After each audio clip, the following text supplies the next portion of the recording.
I grew up in Southern California. I've grown up around Hollywood. I've grown up around the film industry and art. I spent a lot of time at museums. I've had a passion with visual arts since I was a kid. I had some huge influences on my family, my grandmother mainly, who ran an art school when I was a child, and I used to assist there. And I'd say that was probably my biggest influence growing up was that time I spent at her art school and assisting. It's where I started sculpting and painting. It really just became a part of my identity growing up. Over the years of practicing, I made a conscious decision to make a career out of it.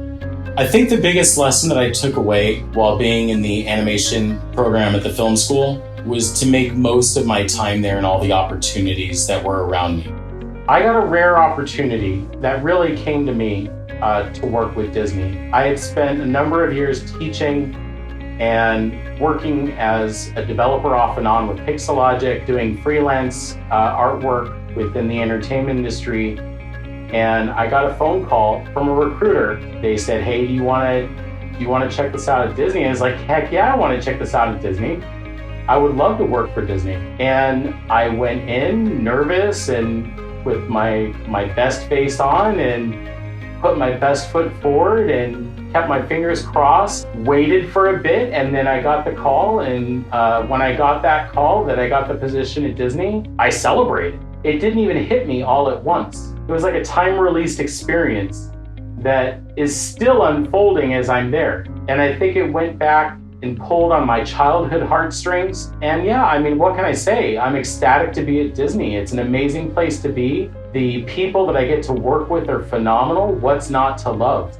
I guess if I want to share some things about my process, the first important step for me is research. If I'm working on a ferry, I do a Google search, I go on Pinterest, and I'm flooding my brain with a virtual mood board. Hey, here's the things I like, and I start stripping things away, and I go, what's appropriate for the project? And I start stripping the things away that are peripheral until I come into a focus. I'll start loosely sculpting, and then I start editing as I'm sculpting, and then it's a constant process of whittling away what's non-essential to what I want to express about the character that I'm working on.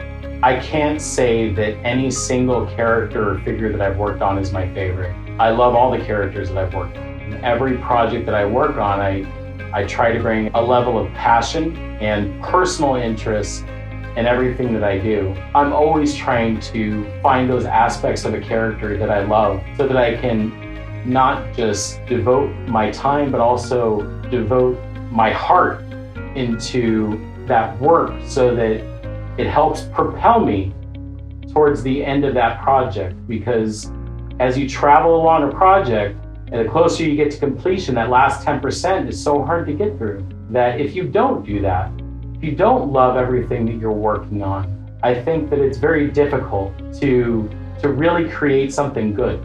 What I love most about being in the entertainment industry, it's the relationship with the audience and the ability to take part in storytelling with the audience. That sparks me. But I think more important is the collaboration with other artists. It's not just my voice that's going into a project. It's a multitude. It's a chorus of voices that are all working together towards a common goal. And everybody is sharpening each other's talents to produce the very best they can. The other beautiful thing about that collaboration is that it's not just your area of focus and your talent, but it's this spectrum of talents in various disciplines that you get to share in and where there's overlap. And that's a really beautiful thing about being in the entertainment industry.